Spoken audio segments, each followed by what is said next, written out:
Hello there. Welcome to Whispers.exe, where the silence watches back. The following story is a work of fiction created for atmospheric and entertainment purposes. Before the shadows whisper your name, hit that subscribe button.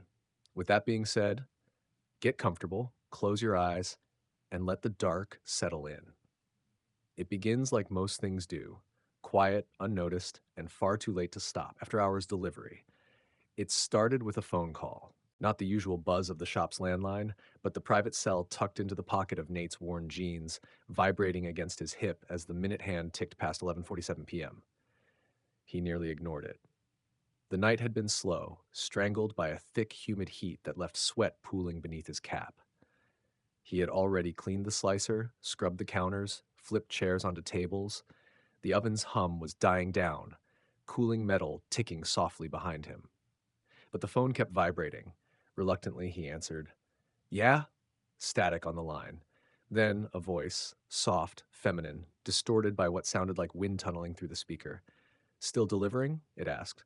Nate's tongue stuck to the roof of his mouth. Something about the question, the way it slipped past the static as if spoken too close and too far away all at once. We're closing up. We stop at midnight." Another burst of static. Then one last delivery. Already paid. Your closest. He almost hung up. Almost. But the shop manager, Mark, was lounging by the register, eyeing him with half-lidded boredom. "Take it," Mark muttered. "Clock it. Could use the extra tip." Nate hesitated, phone pressed tight to his ear. "Where?" A pause so long he thought the line had gone dead. Then the address. Spoken softly with no inflection, like reciting a long-forgotten nursery rhyme. He knew the street, a cul-de-sac near the outskirts, past the old freeway overpass where the lights never worked right. He'd been there once, maybe twice, but never this late. "Cash tip?" No reply, just a soft, steady exhale. Then the line disconnected, against his better judgment, and perhaps because Mark was already boxing up a pie, Nate grabbed his keys, the insulated bag, and headed out. The heat outside clung to him like a second skin. The roads were quiet, bathed in orange pools of sodium vapor streetlights that buzzed faintly overhead. He drove in silence. The cul-de-sac was darker than he remembered. Every house sat hunched behind drawn curtains, their windows reflecting nothing but the occasional glimmer of his headlights. Driveways were empty. No porch lights glowed, no TVs flickered inside, except one house. At the far end, crouched beneath a sagging oak, was a squat, single-story home. The porch light there flickered off, then on, then off again, casting the front door in brief flashes. The door was open. Not wide, just ajar. Nate's foot hovered over the brake as he coasted to a stop. He double-checked the address. A perfect match. He sat there for a long moment, engine idling, fingers tightening on the steering wheel. No movement inside, no car in the drive. He could leave. He should leave. But the pie was already paid for, and part of him, some quiet, crawling part, wanted to see. He grabbed the pizza bag and stepped out. The air was heavier here, dense, like the neighborhood was pressing in around him. The grass crunched dry beneath his shoes as he approached. That flickering bulb hissed faintly, each pulse of light throwing the cracked porch in and out of shadow, and the door, just wide enough to slip through. "Hello?" Nate called out, voice barely louder than a breath. No answer. He cleared his throat, louder this time. "Pizza delivery?" Still nothing, but the smell hit him then. Warm, oregano, garlic, melted cheese, faint but fresh.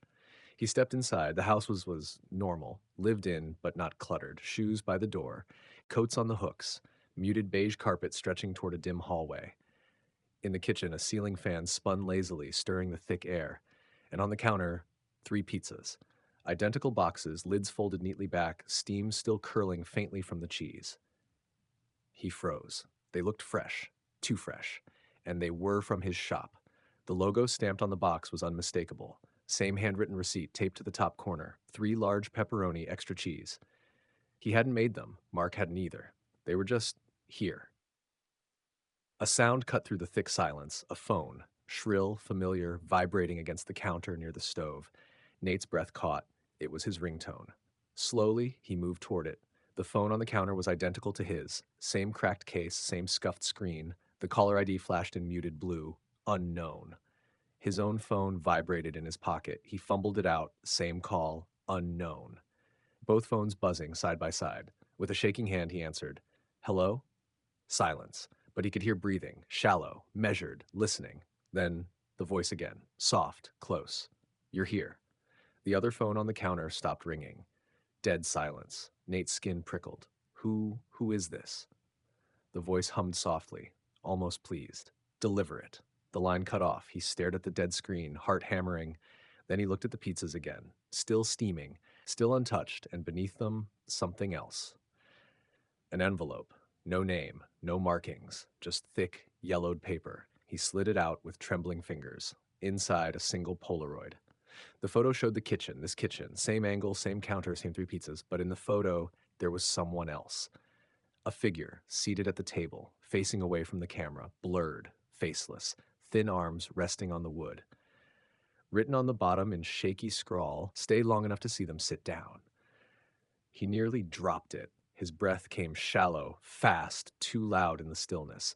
Then, softly, the chairs at the table scraped. Slowly, they pulled back, one by one, 3 chairs, moving without hands, shuffling out from the table as if welcoming unseen guests.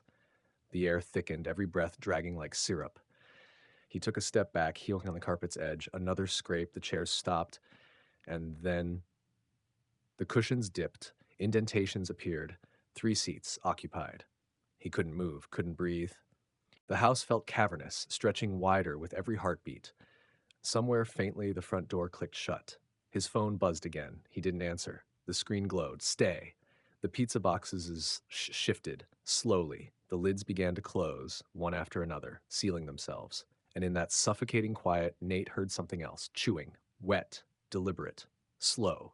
He couldn't see them, but he could hear. Mouths working, teeth grinding through crust and sauce and cheese. The sound grew louder, more frantic, like hunger uncoiling in the dark. He stumbled back, but every step away was harder, like the house had thickened, air turning to molasses around his legs. He reached for the doorknob, fingers slipped against the cold brass. It wouldn't turn. Behind him, the chewing stopped. Silence pressed in.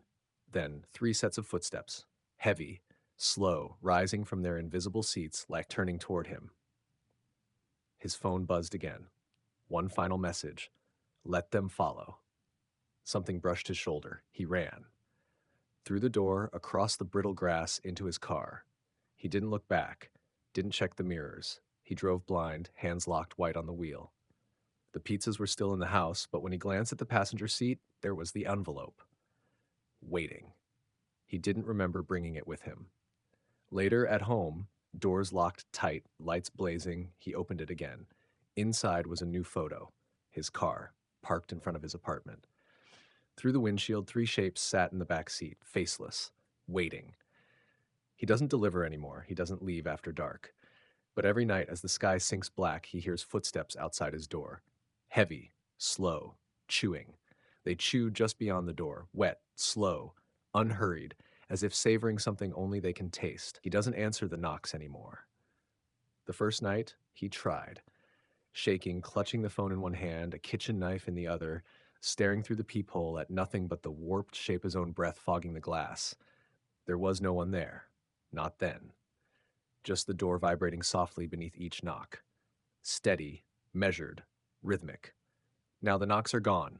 They don't need to knock anymore. He knows they're there. He feels them. Each night heavier than the last, their presence sinking into the walls, slipping through the seams between drywall and insulation. He tried leaving once, stuffed everything he could into a duffel bag and drove until the tank hit empty. Windows rolled down in some desperate attempt to outrun the weight pressing in from the back seat. But no matter where he went, miles out, hours away, the rearview mirror stayed dark. No headlights behind him, no shapes, but every time he glanced toward the passenger seat, there it was. That envelope. Patient, waiting. Inside, another photo, this time a gas station, his car parked by the pumps beneath the flickering fluorescent canopy, and in the photo, he was sitting behind the wheel, eyes wide, mouth open, screaming. He doesn't remember screaming, doesn't remember stopping for gas, doesn't remember taking that photo. When he turned the photo over, 4 words were written on the back in the same jagged scrawl. You never left. He drove home in silence after that, didn't turn on the radio, didn't check his phone, didn't look at anything but the road. And still, the air inside the car felt too crowded, thick with breath that wasn't his. That was weeks ago, maybe months. Time moves differently now. The days stretch long, hollow, and white, sunlight pooling through the blinds but never warming the room. The nights, they shrink, pull tight, like the walls are leaning closer. He doesn't sleep. Not really. He lies in bed, staring at the ceiling, counting the seconds between each faint, wet chew outside his door. They're patient. They never rush. Sometimes they whisper, not words, not exactly, just soft, curling sounds, like something stirring in deep water. He stopped answering his phone altogether, stopped checking the door, stopped eating. Nothing tastes right anymore. Everything feels like cardboard and ash in his mouth. But the pizza still comes. Every evening, right as the sky begins to bruise, it arrives. 3 boxes neatly stacked outside his door. No delivery driver, no footsteps retreating down the hall. Just the scent, warm, fresh, clinging. He never ordered them, never touches them, but they're always there. And if he doesn't bring them inside by nightfall, the chewing starts earlier, louder, hungrier. So he brings them in, sets them on the kitchen table, leaves them unopened. It doesn't matter. By morning, the boxes are always empty. Grease smeared across the inside flaps, 3 chairs pulled slightly away from the table. They're still here, always here. He started seeing them. Not clearly, not fully, but in reflections. Glass, metal, dark water pooling in the sink, quick flickers of shape, tall, slender, faceless, sitting quietly behind him. Sometimes they stand. That's worse. The first time he saw them stand was the night he found the second phone. It appeared without warning, resting on his pillow when he returned from the bathroom. Same make, same model, same cracks, same ringtone. It rang once, just once. He didn't answer, didn't touch it, but the message appeared anyway, blinking softly on the screen. Time to deliver. That night, the walls seemed to breathe. The air grew thick, sticky, like syrup sliding down his throat. And from the kitchen, the scraping of chairs, slow, deliberate. They stood. He heard their footsteps move down the hall, heavy, slow, dragging. He didn't move. Couldn't. Just stared at the door to his bedroom, watching the shadow creep beneath the crack. The phone buzzed again, a new message. Open the door. He stayed still, breath shallow, heartbeat thunderous. The handle began to turn. That was the last time he slept in the bedroom. Now he stays on the couch, curled beneath the thin, fraying blanket, eyes fixed on the front door. He doesn't close his eyes anymore. Not fully. Just lets them drift half shut. Listens. Waits. The phone still sends messages. Always the same words. Time to deliver. Sometimes the photos come too, images of places he doesn't recognize, dim streets, empty playgrounds, hollow, windowless buildings. Always from the same angle, looking out through the windshield of his car. Always at night. In every photo, the same 3 shapes sit in the back seat, closer each time. He doesn't remember driving, but the car keys are never where he leaves them anymore. And some mornings he wakes up with dirt under his nails, mud on his shoes, receipts in his pockets from gas stations hours away. The chewing has changed. It's not just outside the door now. Sometimes it's in the walls, sometimes beneath the floor, closer, hungrier. He started hearing himself. At first it was faint, a breath echoing where it shouldn't, a cough in an empty room. Then, full words. His voice, repeating the messages from the phone over and over in the same flat monotone. Time to deliver, time to deliver, time to deliver. He stopped answering the phone, stopped looking at the photos, but it doesn't matter. The messages still come. Every surface now, mirrors, walls, the inside of the fridge door. Time to deliver, time to deliver. He doesn't remember the last time he left the apartment, doesn't remember the last time he saw the sun, but the pizza keeps coming, and they keep sitting down, and he keeps hearing the chewing closer every night. Tonight feels different, thicker somehow. The air sticks to his skin, the phone hasn't buzzed yet, but outside beneath the door he hears new sounds, not chewing, not footsteps, breathing, heavy, close. Then a knock, soft, patient, followed by a message blinking on the second phone's screen. Time to deliver. His hands move on their own now, picking up the phone, rising from the couch, walking toward the door. He's not afraid anymore. That feeling was taken from him a long time ago. What's left is acceptance. He unlocks the door, opens it.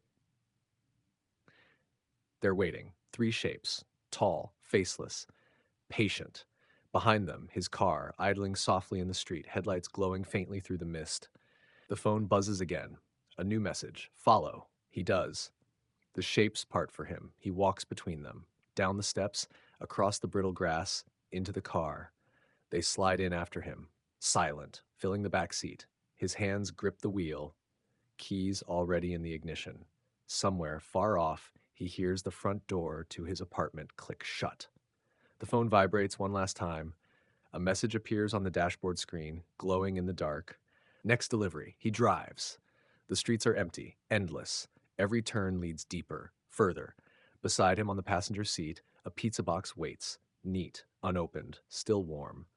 In the mirror, the shapes watch him, closer than before, smiling. Or maybe that's just the headlights bending through the fog.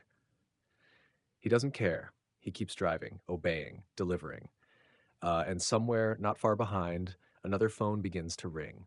Somewhere, that phone keeps ringing. Shrill, unrelenting, threading through the quiet like a needle through skin. It echoes from nowhere and everywhere at once, inside the car, beneath the wheels, in the hollow places between streetlights. Still, he drives, steering through neighborhoods without names, past houses without windows where no lights ever shine. There are no turns anymore, only forward, only deeper.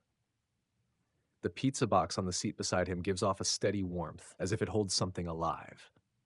And in the rearview mirror, the shapes watch. They are closer now, their outlines clearer, though their faces remain featureless. They lean forward, almost touching him, but never quite, breathing in tandem with the engine's low hum. Inside the car, it feels like sinking, like the whole world is folding in, leaving only this narrow road stretching out ahead. He doesn't check the time. He doesn't need to. The phone buzzes again. Another message. Almost there. His hands tighten on the wheel, knuckles pale. He doesn't remember when he stopped questioning or when he stopped wondering where the road was leading. Somewhere along the way, those things stopped mattering. What matters now is simple: the delivery. Always the delivery. The engine murmurs as the car rolls up to a curb. The headlights cut through a dense gray fog, illuminating a house that looks like every other house, but also nothing like them at all. Its siding peels in long, curling strips. Every window is covered from the inside with heavy, sagging fabric. But the porch light flickers. Dim. Sickly. A front door stands slightly ajar, waiting. Inside the car, the temperature drops. Breath clouds the air. Behind him, the shapes remain still, but he feels them watching, expecting. The phone vibrates one final time. Deliver it. He picks up the pizza box. It's heavier than it should be. Thick, dense. The warmth seeps through his palms, leaving behind an oily residue that clings to his skin. Still, he steps out of the car. The fog clings to his legs as he walks toward the door. Each step feels slower, like he's moving through water. The air grows thicker with each pace, smelling faintly of burnt cheese and something else, something sharp and metallic, crawling deep into his lungs. He reaches the door, pushes it open. Inside, it's dark, still, but not empty. The air is crowded, heavy with unseen presence. The furniture is old, covered in sheets that ripple without wind. The house hums, low and constant, like something alive is breathing beneath the floorboards. He steps inside. The door swings shut behind him. No latch, no lock. It simply closes, sealing him in. He doesn't hesitate. He carries the box through the house, feet moving of their own accord, through the dim hallways, past rooms filled with shadows shaped like chairs and tables and long-forgotten things, until he reaches the kitchen. It looks exactly like the one before. Same counters, same chairs, same lingering warmth in the air. There's a space cleared at the table, waiting for the box. He sets it down, gently. The phone in his pocket buzzes. Stay until they eat. He doesn't move, doesn't breathe. The chairs begin to pull back, scraping slowly across the floor. One by one, they shift. And then the cushions dip. The table groans under unseen weight. He watches as the box lid peels back. Steam curls into the air, and the chewing begins. Wet, deliberate, steady. It echoes through the house, rattling the windows, filling the walls. He doesn't look away. He doesn't dare. The message was clear: stay until they eat. So he watches, listens. Every bite stretches time, drawing the moment thin until minutes feel like hours. The chewing grows louder, more frantic, but still steady, controlled, almost reverent. Silence. The box is empty. Grease stains glisten on the cardboard. The chairs push back, standing. He can feel them behind him now. Not just their shapes, but their weight, their presence. The house seems to lean toward them, bowing. He waits for the phone to buzz again, but it doesn't.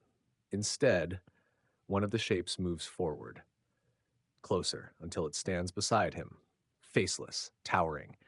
Um, it lifts a hand, long, skeletal fingers and in dark, rounded tips. It points toward the front door. He understands. He's done here. For now. He leaves the house. The door swings shut behind him, sealing away the darkness inside. The fog swallows him as he walks back to the car. But the shapes don't follow. Not yet. They're waiting for the next delivery. He slides into the driver's seat. The engine starts without a key. Headlights flicker to life, cutting through the mist. On the dashboard screen, a message appears. Next delivery. And beneath it, a new address. One he doesn't recognize, but it doesn't matter. He pulls away from the curb, drives into the endless dark, his hands steady on the wheel, his face calm. The shapes reappear in the rearview mirror. Silent, watching, always watching. Beside him, another box waits. Warm, heavy, ready. He doesn't speak, doesn't think. There's no need. The phone buzzes again. Time to deliver. He smiles and drives on. Somewhere ahead, another door is already opening. The road stretches out before him, twisting into the dark, unfolding endlessly under the pale smear of headlights. His hands stay fixed on the wheel, calm, certain. The warmth from the pizza box seeps through the thin fabric of the seat, filling the cabin with its heavy scent. Grease, oregano, something sweeter beneath it, metallic and sharp.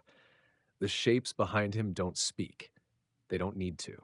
Their presence presses against the back of his skull, urging him forward, guiding him. The air outside thickens. The fog blooms heavier with every mile. Soon the houses vanish entirely. No street signs, no traffic lights, no stars overhead, just the unbroken hush of the wheels gliding over empty pavement. Another message appears on the dashboard. Close. He doesn't need to read it. He already feels it. That pull, low in his chest, drawing tighter. Ahead, something glimmers through the fog. Faint. A porch light, flickering like a heartbeat. The car slows on its own, gliding to a stop at the curb without sound. The house before him is taller than the others, leaning slightly to one side as though listening. Its windows are hollow, gaping, the roof sagging like a mouth left open in sleep. But the front door stands wide, waiting.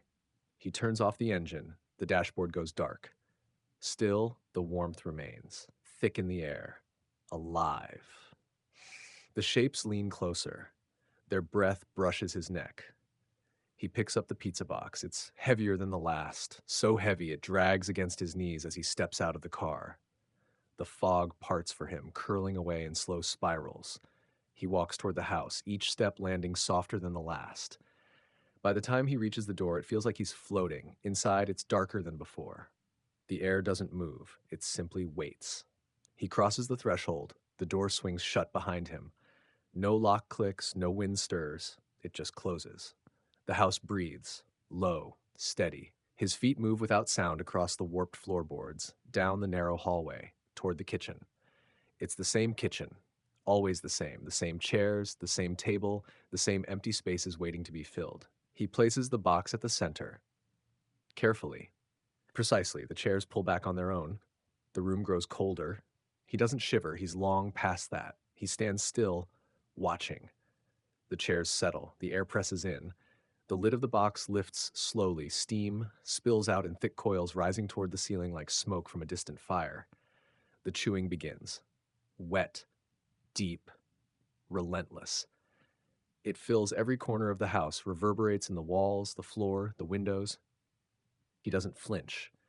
He watches, obeys. It goes on longer this time. The chewing, the swallowing, the steady grind of unseen teeth working through each bite. When it finally stops, the silence that follows feels heavier than the sound itself. The chairs slide back, they stand.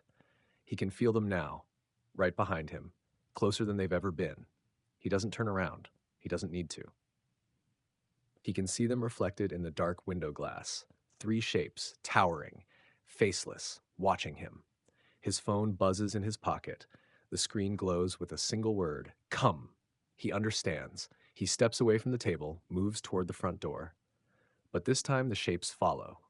Their footsteps are soft, barely there, but they follow, out of the kitchen, down the hall. Their presence wraps around him, guiding his steps. At the door, he pauses, hand resting on the knob. The phone buzzes again. The message is different this time. Deliver yourself. He doesn't hesitate. He opens the door, steps out into the fog. But the car is gone. The street is gone. Everything beyond the house has dissolved into thick, endless gray. Behind him, the shapes wait, still inside, watching. He turns back to the doorway. They don't move. But the invitation is clear. He steps back inside. The door closes behind him, sealing the fog away. The shapes recede, moving back into the kitchen. He follows. The table waits, empty now, clean. There is no pizza box, no chairs, just an empty table beneath a slowly spinning ceiling fan. The house is silent. His phone buzzes once more. A final message appears. Sit, he does. The chair is warm beneath him. It fits him perfectly. The room darkens. Slowly, shadows peel from the corners, unfolding, stretching. They take shape around the table. Three figures, tall, featureless, familiar.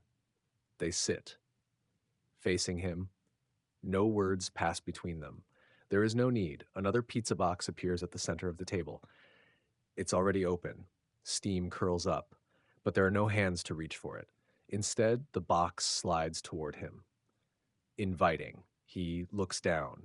Inside, there is no pizza, only a single object. A phone, identical to his own, screen glowing softly in the dark. It vibrates once beneath his fingers. A message appears. Time to deliver. He smiles. Without a word, he picks it up. The kitchen fades. The walls dissolve. He feels the steering wheel beneath his hands, the hum of the engine, the weight of the box beside him. The road stretches out before him once more. He drives. The fog parts. Ahead, another porch light flickers. Another door waits. Slightly open. The phone buzzes again. Next delivery. And somewhere behind him, the shapes begin to smile. The shapes begin to smile. Though they have no faces, no mouths, he feels it. That curling expression beneath the featureless dark, a grin not meant to be seen, only felt. Heavy, patient, knowing. He drives, calm, steady. His hands are sure on the wheel, every turn guided by something deeper than thought. The road is endless, but it bends when it needs to. Always toward the next door. The phone vibrates again, a soft buzz against the silence. Another message, already waiting. He doesn't need to read it. He can feel it in his chest, that pulse, that hunger, that invitation. Ahead, through the dissolving fog, a house appears, not like the others. This one is taller, stranger. Its windows are eyes, watching. Its roof slopes steeply as if leaning down to whisper secrets only it can hear. The porch light is already on, pale, greenish, beckoning. The door is open, not just ajar, wide, welcoming. He slows the car, rolls to a stop at the curb. The shapes behind him do not move, but their presence thickens, filling the car, wrapping around him like smoke. He picks up the pizza box. This one is heavier than any before. It groans softly when he lifts it, as though it resists leaving the seat. The warmth seeps deeper into his skin, soaks his bones. He steps out into the night. The air here is thicker than fog. It moves like breath. He crosses the street. Each step feels less like walking, more like drifting. The house looms above him, leaning closer with every pace. He reaches the steps, climbs them without hesitation. Inside, the house waits. Dark, still, but watching. He enters. The door does not close behind him. It remains open, wide as a wound. The air inside is warmer than outside, heavy with the scent of old wood and something sweet. The walls are lined with mirrors. Each one reflects a different version of the house, some brighter, some darker, some filled with flickering shadows that move without him. He carries the box down the long hall. The floor beneath him creaks in slow, deliberate groans. Ahead, the kitchen glows faintly.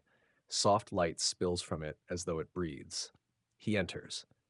The kitchen is vast, far larger than it should be. Ceiling lost in shadow, walls disappearing into the dark. But at the center, the table waits. Same table, same chairs, same familiar pull. He sets the box down. The chairs pull back before he even finishes.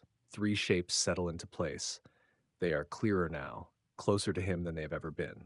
He doesn't flinch. He watches. The lid of the box begins to lift. But this time, no steam escapes. Inside there is no pizza, no object, nothing at all. Just darkness, thick, endless, deep enough to fall into.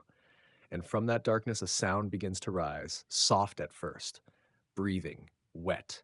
It grows louder, spilling out into the room. The shapes lean forward, their featureless faces inches from the box. The breathing grows ragged, frenzied. Then it changes, chewing. Not the slow, deliberate chewing from before. This is different, desperate, violent, tearing, gnashing. The box shakes on the table, rattling with the force of it. He watches, doesn't blink, doesn't move. The shapes are still now, frozen. The chewing fills the kitchen, shaking the walls, shaking the floor, shaking something inside him, and then silence. The box is empty again, still dark, still deep, but quiet. The shapes stand in unison, turning their heads toward him. He waits for the phone to buzz, but it doesn't. Instead, one of the shapes reaches out. Its hand stretches across the table. Long, thin, fingers curling around nothing. Then it points. Not to the door, to the box. The message is clear. His turn. Without hesitation, he leans forward. The box seems larger now, its edges stretching out, warping the table around it. He peers into the darkness inside. It pulls at him, inviting. His face draws closer. The darkness stirs, breathing again. He feels the pull at his chest, falling forward. Deeper. The room tilts. The table slides away. The shapes remain still, watching. He slips into the box. The world folds around him, silent, endless. And then light. Soft. Familiar. He's sitting in the driver's seat. The car hums beneath him. The road stretches out ahead. The pizza box rests on the passenger seat. The phone buzzes once. A message glows on the screen. He smiles. The fog parts. The headlights sweep across another waiting house. Somewhere behind him, the shapes lean forward. Eager. The engine purrs. He drives. Calm, certain. The lines on the road blur into soft ribbons of white, disappearing beneath the tires like falling threads unraveling from a spool. The air thickens again. The night folds in close, quiet but watchful. The pizza box hums beside him, a low, steady pulse, alive. It radiates heat stronger than before, filling the car, fogging the windows from within. Still, he does not open it. He knows better. The shapes behind him are silent, but their presence grows, denser, heavier. They lean forward in unison, invisible breath misting the space between them. Ahead, another house emerges from the dark, the same as before, and yet not. It waits at the end of a dead-end street surrounded by nothing but fields of dark, swaying grass. No neighbors, no streetlights, no wind. Only the house, and the flickering porch light blinking like an old pulse long past saving. The front door is already open, wide, waiting. The car slows, easing toward the curb without hesitation. He can feel the shapes smiling again. His fingers tighten around the box. It feels heavier still, dragging against his arms as he lifts it. The heat from it bites now, leaving a tingling numbness in his skin. But he doesn't stop. He steps out into the stillness. The sky above is gone, no stars, no moon, just darkness pressing down like a ceiling too low to stand beneath. The grass brushes against his legs as he crosses toward the house, whispering softly with each step. He doesn't hear his own footsteps anymore, only the whispering. The front steps groan under his weight, the boards bending, sighing. He enters without knocking. Inside, the air is thicker than before. It moves against his skin, curling around his throat, filling his lungs. The door swings closed behind him. This house is older. The walls sag inward. The ceiling leans low, forcing him to stoop. But the kitchen is unchanged. The same table, the same chairs, the same waiting hush. He walks through the dim rooms, guided by some thread pulling at the center of his chest. He knows the path well now. The kitchen welcomes him. Soft light, pale and colorless, spilling from nowhere. The table is set, 3 empty places, waiting. He places the box at the center.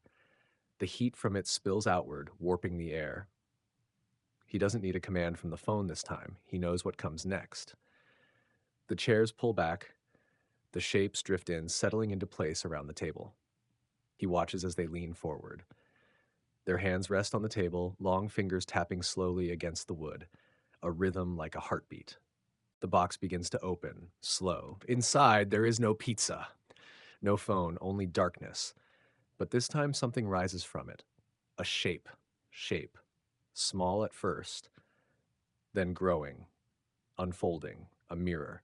Framed in blackened wood, its surface ripples as though beneath water. He stares into it. The reflection stares back, himself. But not quite. His face is thinner, eyes deeper, smiling. Behind his reflection, the 3 shapes loom, their forms sharper, more defined. They reach toward the glass from behind him. Their hands sink through the mirror's surface, stretching toward him. He doesn't move. Fingers brush against his skin, cold, then a pull. He feels it drag him forward. The kitchen tilts, the walls stretch. The glass consumes everything. He falls. Endless. Weightless. Then, impact. He's seated at the table again. But this time, everything is reversed.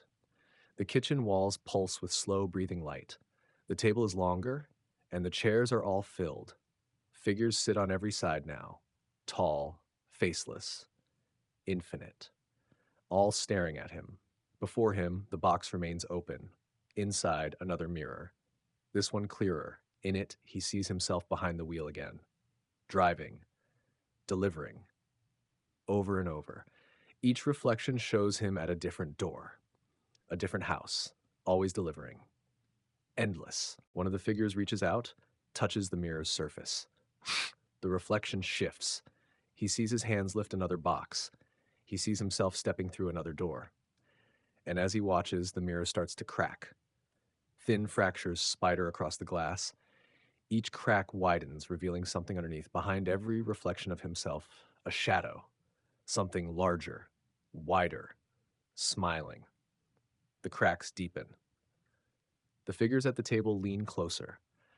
He feels them now, inside him, watching through his eyes, breathing through his mouth, chewing. The mirror shatters, everything falls into darkness. When the world returns, he's in the car again. The road ahead glows with soft white lines. The shapes fill the back seat, closer than ever. The pizza box is gone. In its place, the mirror rests on the passenger seat, whole again.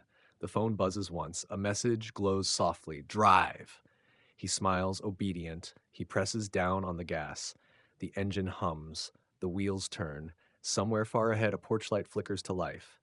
Another door opens. He drives toward it.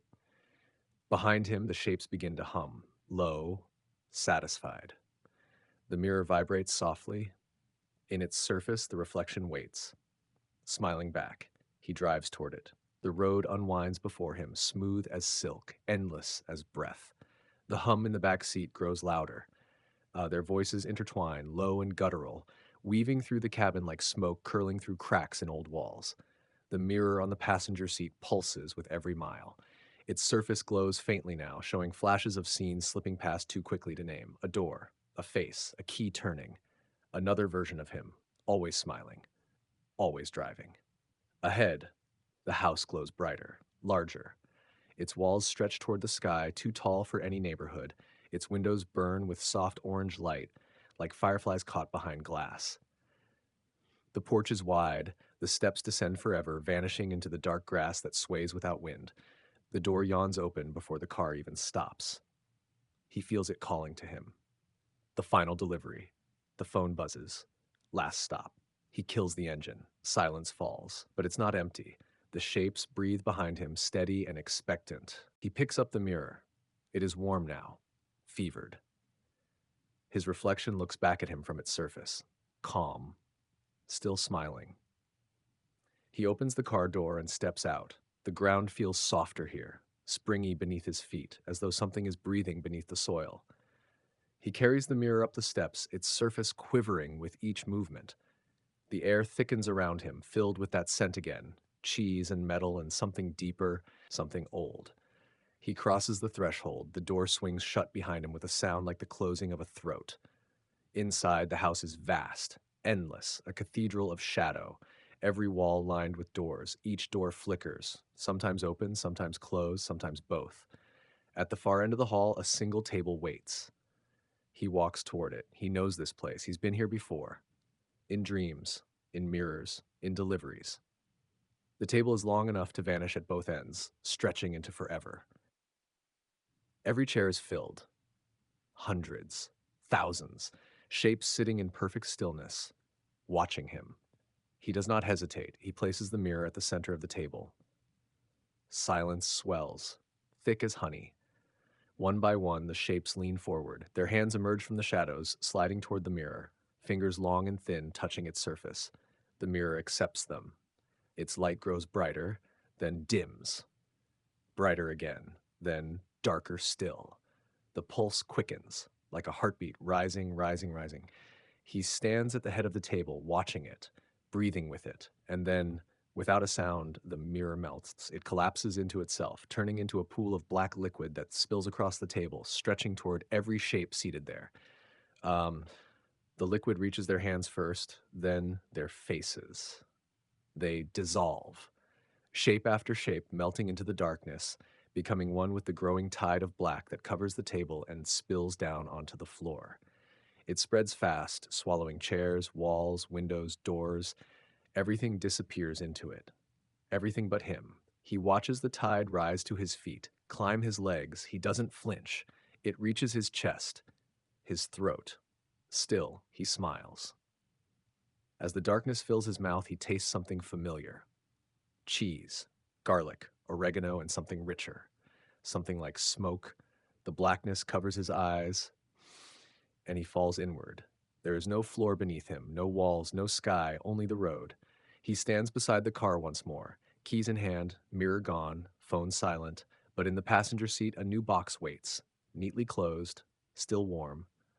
The car door opens for him. He slides inside, grips the wheel. The engine purrs to life, eager and smooth. Ahead the road waits, empty, timeless. He feels lighter now, hollow, but full. Behind him, no shapes stir. The back seat is empty. The mirror's gone. The house is gone. Only him. Only the next delivery. The phone lights up, once more alive. A single message, keep going. He smiles, and he drives. And far ahead, another door begins to open.